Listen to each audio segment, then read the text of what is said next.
जय हिंद मेरे लेक्चरर साथियों। एजुकेशनल मैनेजमेंट की क्लास में आज का अपना टॉपिक है SIQE। बहुत ही प्यारा टॉपिक जिसका पूरा नाम है state initiative for quality education, यानी राज्य में गुणवत्तापूर्ण शिक्षा की पहल। बहुत प्यारा सा टॉपिक है और इम्पोर्टेंट भी है। आप सब साथियों को कहना चाहूँगा, आज सबसे पहले आप अपने आप को एक गवर्नमेंट टीचर मानते हुए इसको समझिएगा। इस टॉपिक का रट्टा नहीं मारना है, इसको एक सीक्वेंस में एक कहानी की तरह आपको समझना है। आज आपको अपनी साइकोलॉजी की भी याद आएगी। तो चलिए स्टार्ट कर लेते हैं SIQE। सबसे पहली बात जो आपको इसमें ध्यान रखनी है वो है CCE, सतत और व्यापक मूल्यांकन। याद होगा, continuous and comprehensive evaluation, full form भी ध्यान रखिएगा। ये CCE का बदला हुआ रूप है। इस कहानी को समझिएगा। पहले आपको पता है RTE, right to education act आया 2009 के अंदर, और उसके अंदर ये बात कही गई भी सतत और व्यापक मूल्यांकन है वो बच्चों का होना चाहिए। तो इसी के तहत मई 2010 के अंदर राजस्थान में 2 जिलों के अंदर, जयपुर के 20 जो शहरी स्कूल हैं और अलवर के 40 ग्रामीण स्कूलों के अंतर्गत इस पैटर्न को एक प्रोजेक्ट के रूप में लागू किया गया। पायलट प्रोजेक्ट भी, हाँ, ट्रायल करके देखते हैं ये किस प्रकार से रन करेगा। सक्सेस रहा तो धीरे धीरे चरणबद्ध तरीके से पूरे राजस्थान के सभी जो प्राथमिक और उच्च प्राथमिक जो स्कूल चलते थे, यानी 1 से 5 की क्लास जहां चलती थी वहां पर इसको लागू कर दिया गया। हालांकि RT एक्ट में 1 से 8 की बात है, लेकिन 1 से 5 के लिए इसको स्टार्ट है वो कर दिया गया। फिर क्या हुआ, 2015-16 में आपको पता है हर गांव के अंदर एक आदर्श स्कूल की स्थापना की गई, और वो भी कक्षा 1 से 12 तक। तो फिर एक नए नाम के साथ 2015-16 में इसे वापिस है वो हमारे सामने प्रस्तुत किया गया। तो SIQE के लिए इसलिए कहा जाता है भी ये CCE का ही बदला हुआ रूप है। 2010-11 लिखा हुआ, इसका मतलब है जो CC जब स्टार्ट हुआ था वो 2010-11 के सेशन में स्टार्ट हुआ था। दूसरी बात ये ध्यान रखिएगा, SIQ का संबंध स्कूल की किन कक्षाओं से है? 1 से 5 की, जो सरकारी स्कूल है 1 से 5 की कक्षाओं से जुड़ा हुआ है। इस SIQ प्रोग्राम की जो मान्यता है, जो नेशनल करिकुलम फ्रेमवर्क 2005 के अंदर NCF 2005 में लिखी हुई है कि सभी बच्चे सीख सकते हैं और सभी शिक्षक पढ़ा सकते हैं। बहुत प्यारी बात है, सही है ना भी? अगर सब ईमानदारी से वर्क करे तो सब बच्चे सीख सकते हैं और सभी शिक्षक पढ़ा सकते हैं। कोई ऐसा नहीं है जो ये कह दे भी ये संभव नहीं है। तो यहां पर हमने फिर बात की है 2015-16 से, क्योंकि SIQE के रूप में ये कार्यक्रम तो 2015-16 से ही राजस्थान के अंदर स्टार्ट है वो हुआ। और इसके अंतर्गत अब जब 2015-16 में ये आया तो इसमें कई कार्यक्रमों को आपस में जोड़ दिया गया। एक तो CCE आई गया, इसके साथ साथ ABL और CCP को शामिल कर दिया गया। CCP मतलब चाइल्ड सेंटर्ड पेडागोजी, बाल केंद्रित शिक्षा शास्त्र। ABL यानी एक्टिविटी बेस्ड लर्निंग, गतिविधि आधारित जो सीखना है उसकी बात की गई, और CCE आ गया। और आज आपको पता है साथ में इसके अंतर्गत क्या जोड़ दिया गया है, एक चौथा पॉइंट FLN है, उसको भी जोड़ दिया गया है। तो FLN के ऊपर हमने कई बार बात भी की है, थोड़ी आज फिर कर लेंगे। तो ध्यान रखिएगा SIQ कब स्टार्ट हुआ? 2015-16 से। इसमें क्या क्या शामिल है? CCP, ABL और CC, और अब क्या हो गया, FLN भी इसके अंदर शामिल हो गया। अब आप देखेंगे भी बहुत मैटर है किसको लेकर, CCP को लेकर और ABL को लेकर। मैं आपको एक ही बात कहूंगा भी CCP यानी बाल केंद्रित शिक्षा।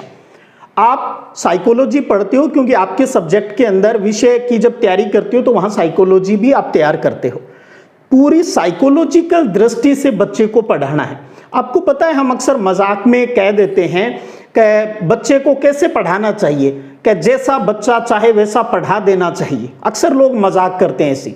जबकि ध्यान रखिएगा, बाल केंद्रित शिक्षा इसी मजाक, जिसको लोग मजाक कहते हैं, वही मूल बात है कि बच्चा अगर आज कहानियों पर ही पूरा दिन निकालना चाहता है तो उस पर कहानियों के माध्यम से, अगर वो खेलना चाहता है तो उसे पूरे दिन खिलाया जाए। आवश्यकता इस बात की है भी आप बच्चे के जो अनुभव है, उसके विचार है और उसकी उस कार्यक्रम के अंदर सक्रिय सहभागिता है, वो जरूरी है। तो चाइल्ड सेंटर्ड के ऊपर यहां आप कितनी बातें करेंगे। साइकोलॉजी में आप इसके बारे में बहुत कुछ पढ़ते हो भी, यानी बच्चों की रुचि के अनुसार, उसकी जो इंटरेस्ट है उसके अनुसार ही कार्य करवाना चाहिए। एक्टिविटी बेस्ड लर्निंग की बात आती है तो इसका मतलब बच्चे को कार्य करवाना है, एक्टिविटियां करवानी है और उस एक्टिविटी के माध्यम से उसे सिखाना है ताकि वो अपने ज्ञान का सृजन है वो कर सके। तो ये करके सीखने पर जोर देता है और इस प्रकार के कार्य में जो बच्चा होता है, जो स्टूडेंट है, वो सक्रिय सहभागी होता है और सक्रिय सहभागी करना ही हमारी सीसीपी और एबीएल का मुख्य उद्देश्य है और हमारे एसआईक्यू का ये दोनों मूल आधार है भाई। इसके आधार के बगैर सीसी सक्सेस नहीं हो सकती। और इसमें टीचर का क्या रोल है? क्या टीचर तो सुविधा प्रदाता या मार्गदर्शक जिसको कहते हैं, या इंग्लिश में बात करें तो फैसिलिटेटर। टीचर सिर्फ सहयोग करे, बच्चे की अंतर्निहित जो योग्यताएं हैं उनको बाहर निकालने में एक फैसिलिटेटर की, एक मार्गदर्शक की भूमिका है, वो उसे निभानी चाहिए।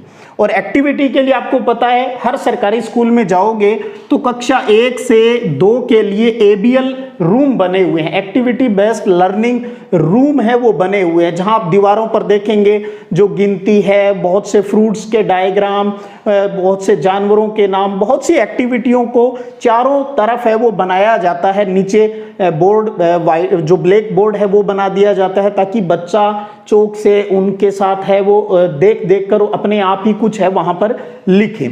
और अब क्योंकि एफएलएन भी आ गया है तो कक्षा 1 और 2 के साथ साथ कक्षा 3 और 5 के लिए एबीएल किट है वो भी है वो उपलब्ध है, वो स्कूल को करवाई जाती है ताकि आप ज्यादा से ज्यादा बच्चों की एक्टिविटी करवा सके।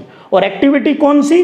चाइल्ड सेंटर्ड हो, बच्चे को ध्यान में रखकर उसके अकॉर्डिंग उसको बहुत सी एक्टिविटी करवानी है और ऐसे कार्य में बच्चा सक्रिय रहता है और टीचर उसका सिर्फ मार्गदर्शक की भूमिका है वो निभाता है। तो कुल मिलाकर अगर पूरी कहानी पढ़ें तो ये सारी चीजें आप साइकोलॉजी में पढ़कर आते हो, तो यहां आपको बहुत ज्यादा मुझे नहीं लगता किसी प्रकार की कोई प्रॉब्लम आएगी इस कंसेप्ट को समझने में।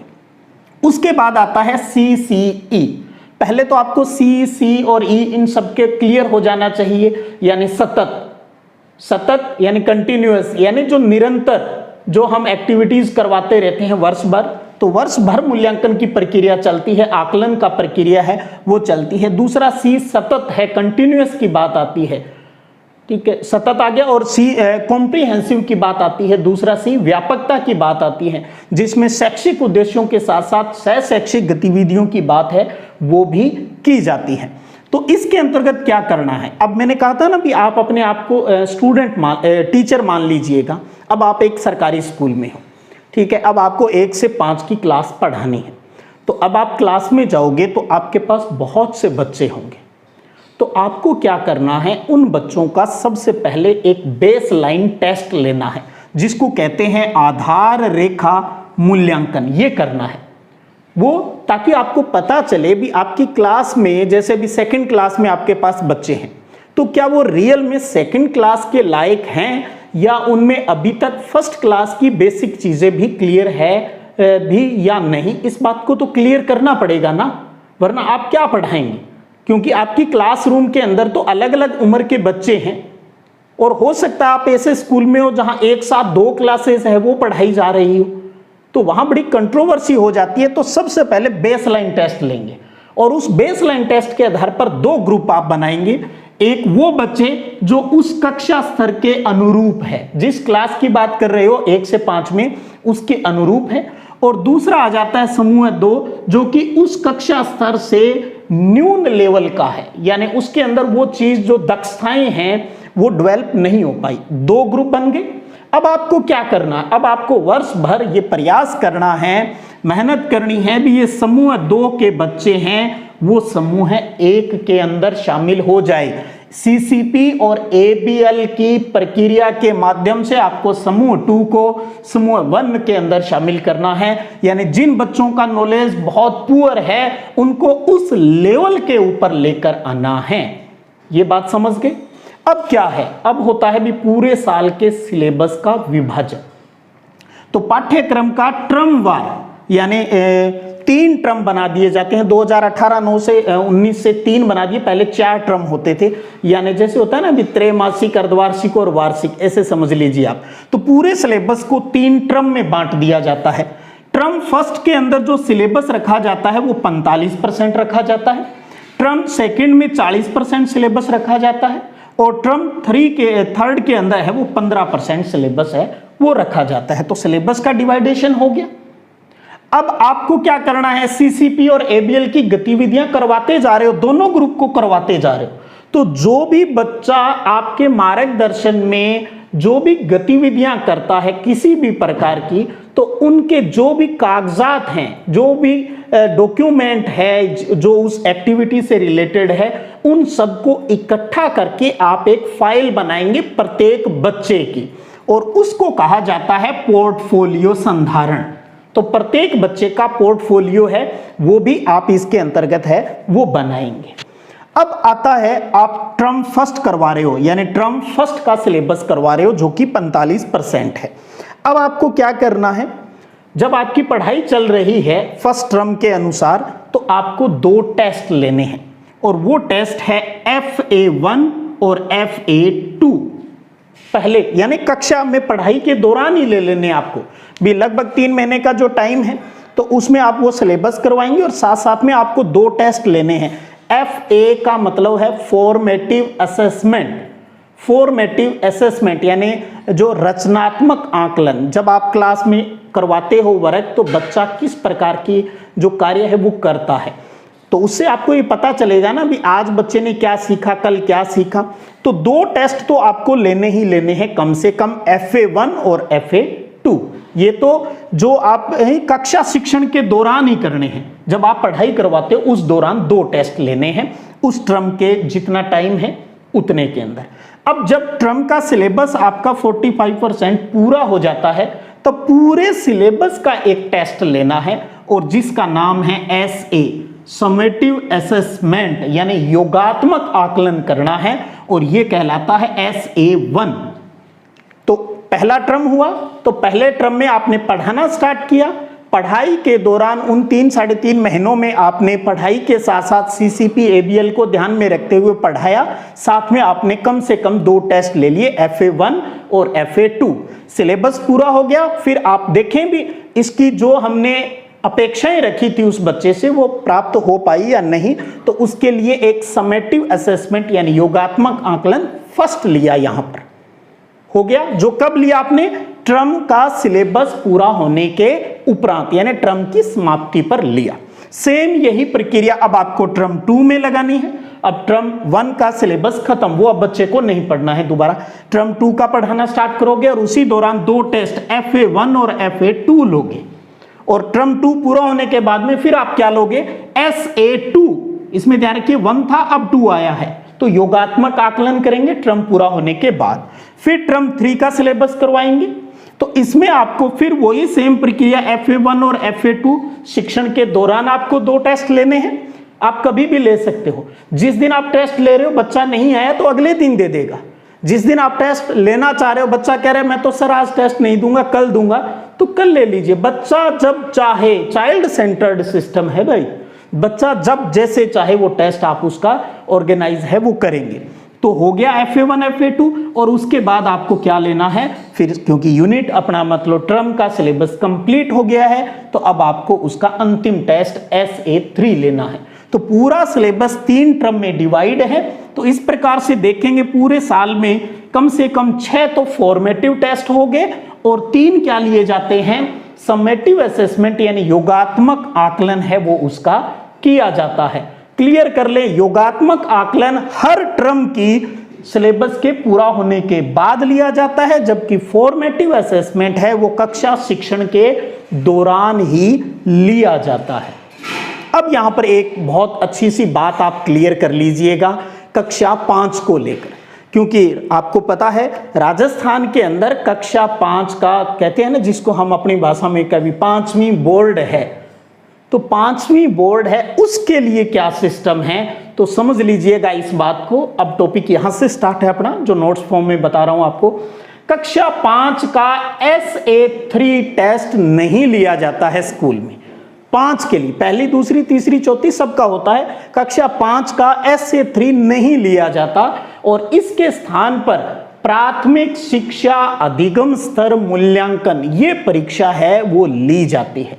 प्राथमिक शिक्षा अधिगम स्तर मूल्यांकन, और इस परीक्षा का आयोजन कौन करता है, जो पंजीयक है शिक्षा विभागीय परीक्षाएं बीकानेर के अंदर है, वो इसकी परीक्षा लेता है। और आपको पता है 8वीं जिसको हम बोर्ड कहते हैं, प्रारंभिक शिक्षा पूर्णता प्रमाण पत्र जो होता है वो भी इसी के द्वारा ली जाती है, और डिस्ट्रिक्ट लेवल पर शिक्षा विभाग और डाइट इसको मिलकर सारे कार्य को करता है। इनकी कॉपियों के मूल्यांकन का जो कार्य है वो डाइट के माध्यम से ही संपन्न है, वो करवाया जाता है। तो अब आपने क्या किया, अब तक थोड़ा सा समझ लीजिएगा, सीसी को समझना जरूरी है, इसलिए मैं रिपीट भी कर रहा हूं बार बार। पहले बेसलाइन टेस्ट लिया, ग्रुप बना दिए दो। अब आपका टारगेट है अभी फर्स्ट ग्रुप के अंदर और इंप्रूवमेंट आए, और सेकंड ग्रुप को फर्स्ट ग्रुप के इक्वल लाना, सीसीपी और एबीएल का इस्तेमाल। सिलेबस आपका बटा हुआ है 3 भागों में, और अब आपको FA1 FA2 और उसके बाद में हर टर्म के लास्ट में SA 1 2 3 टेस्ट है वो ले लिए। 5वीं का हमने कह दिया भी बोर्ड के द्वारा, यानी पंजीयक है वो लेता है। RSCRT उदयपुर है वो उसको पूरा गाइड करता है, सारा पैटर्न क्या होता है वो जिम्मेदारी उदयपुर की रहती है। ये काम कर लिया आपने, इसका मतलब समूह 2 के बच्चों को आप समूह 1 में ले आए पूरी मेहनत करके। अब बात आती है, अब आपको बच्चे का रिपोर्ट कार्ड भी तैयार करना है। तो अब है विद्यार्थी वार्षिक आकलन प्रतिवेदन, रिपोर्ट कार्ड आ गया बच्चे को। तो सत्र की समाप्ति पर शैक्षिक और सह शैक्षिक उपलब्धि का आपको विवरण देना है उस रिपोर्ट कार्ड में। आपको उसकी ग्रेड लिखनी है, ग्रेड पर हम अभी बात करेंगे। और तीसरा, एक समेकित टिप्पणी करनी है, किस प्रकार का वो स्टूडेंट, उसका कितनी गुणवत्ता जो उसके अंदर है, विकसित कौशल है वो विकसित हो गया, वो बात। ग्रेड की बात करें तो शैक्षिक उपलब्धि के 3 ग्रेड डिसाइड किए गए हैं, A, B और C। ये टीचर को अपने प्रत्येक स्टूडेंट का पता होता है। A ग्रेड उसको मिलती है जब बच्चा स्वतंत्र रूप से कार्य करता है, बिना टीचर की हेल्प के FA और SA के सारे टेस्ट है वो बच्चा खुद कर सकता है, तो उसको A ग्रेड दी जाती है। फिर आती है B ग्रेड की बात। B ग्रेड में शिक्षक की सहायता या मार्गदर्शन है वो जरूरी हो जाता है, यानी थोड़ी बहुत हेल्प है अगर शिक्षक करता है तो इसका मतलब बच्चे को थोड़ी सी दिक्कत है, तब उसको B ग्रेड दी जाती है। C ग्रेड का मतलब है जब टीचर को विशेष सहायता देनी पड़ती है, यानी थोड़ा B से कहीं ज्यादा इसकी हेल्प करनी पड़ती है, तब उसको C ग्रेड है वो दिया जाता है। तो इन तीनों ग्रेड के बारे में भी आप जरूर है वो थोड़ा सा दिमाग में रखिएगा। तो ये हुआ अपना CCE। तो अब आप समझ गए ना भी, पहले तो CC ही चला था राजस्थान में 2010-11 से, फिर 2015-16 में क्या कर दिया गया, 15-16 में इसे एक नए नाम के साथ प्रस्तुत किया गया SIQE के साथ, और इसमें CCP ABL को शामिल करके और क्या प्रक्रिया रही उसके ऊपर हमने सारी बात कर ली। उसके बाद आज आपको पता है FLN, आज वर्तमान में राजस्थान में सबसे फेमस कार्यक्रम है ये, क्योंकि अब ट्रेनिंग का कार्यक्रम भी इसके अंतर्गत चल रहा है। टीचर के शैक्षिक संवर्धन का कार्य भी तो SIQ के माध्यम से किया जाता है ताकि वो चीजें सीख पाएं। तो FLN का पूरा नाम जरूर ध्यान रखिएगा, फाउंडेशनल लिटरेसी एंड न्यूमरेसी, यानी बुनियादी साक्षरता और संख्या ज्ञान बच्चे को करवाना है कक्षा 1 से 5 के लिए। और यहाँ तो बात करें अगर कहीं आंगनबाड़ी के जो बच्चे हैं उनके लिए भी ये कार्यक्रम है, तो सीधा सा हम ये कह सकते हैं भी LKG UKG यानी बाल वाटिका भी कहीं चल रही है, तो वहाँ से लेकर कक्षा 5 तक के लिए। ये स्टार्टिंग में कक्षा 2 तक के लिए डिज़ाइन किया गया था, लेकिन अब ये कक्षा 5 तक के लिए है।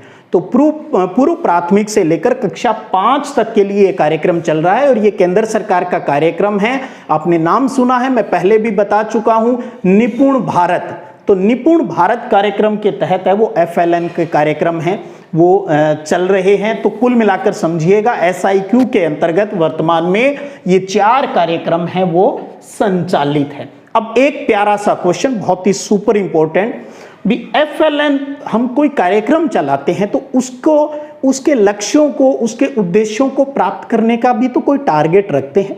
तो ध्यान रखिएगा, प्राथमिक कक्षाओं में सार्वभौमिक यानी यूनिवर्सल बुनियादी साक्षरता और संख्या ज्ञान को प्राप्त करने का जो टाइम पीरियड रखा गया है वो ध्यान रखिएगा, वो रखा है 2025। तो FLN के जो लक्ष्य है, जो हम बच्चे में जो चीज डेवलप करना चाहते हैं, उनका टारगेट हमने 2025 रखा है। क्योंकि ये बात क्यों कह रहा हूं, क्योंकि जब हम समग्र शिक्षा अभियान पढ़ते हैं तो वहां कई बार क्या होता है, एग्जाम में ये आपस में गड़बड़ कर जाते हैं ईयर। तो FLN को लक्ष्यों को प्राप्त करने का टारगेट 2025 है और समग्र शिक्षा अभियान के जो हमारे लक्ष्य हैं उनको प्राप्त करने का जो टारगेट है वो 2030 है। तो 2030 तक उनको प्राप्त करना है। SDG के अंतर्गत वो सारा चीज उल्लेखित किया हुआ है भी। तो ये 2025 है, यहां पर इस चीज को अच्छे से क्लियर है, वो कर लीजिएगा। तो अब आपको मुझे लगता है अभी SIQ का मोटा मोटा कंसेप्ट क्लियर हो गया, कंसेप्ट समझ में आ गया, कोई दिक्कत नहीं। नोट्स आपको मिल जाएंगे, कल आपको टेलीग्राम चैनल अपना है सिद्धि विनायक संगरिया, वहां पर मिल जाएंगे। अब बात आती है अगले इंपॉर्टेंट क्वेश्चन की। तो इनमें से कुछ थ्योरिकल क्वेश्चन निकल जाते हैं और एक सबसे प्यारा क्वेश्चन, ये बेसिक तो हो ही गया, वो है SIQ के उद्देश्यों की बात। SIQ के उद्देश्य क्या है, ध्यान रखिएगा, इंपॉर्टेंट है, आप ऐसे ही फ्लो में मत निकाल दीजिएगा। कई बार क्या होता है, जैसे आप बुक्स पढ़ेंगे तो CC के लिए बहुत सारे पेज भरे हुए हैं, तो हमें क्या लगता है भी ये, अरे वो बहुत से जो पेज होते हैं ना, वो CC के कहाँ से लिए जाते हैं, बुक्स वाले कहाँ से लेते हैं? जो हमारे स्कूल के अंदर जो टीचर की जो गाइडलाइन आती है वो वहाँ से पूरा मैटर है वो उठाया जाता है। ध्यान रखिएगा, वो सारी चीज़ें परीक्षा की दृष्टि से नहीं होती, वो उस टीचर के लिए होती है जिसने क्लासरूम के अंदर काम करना है।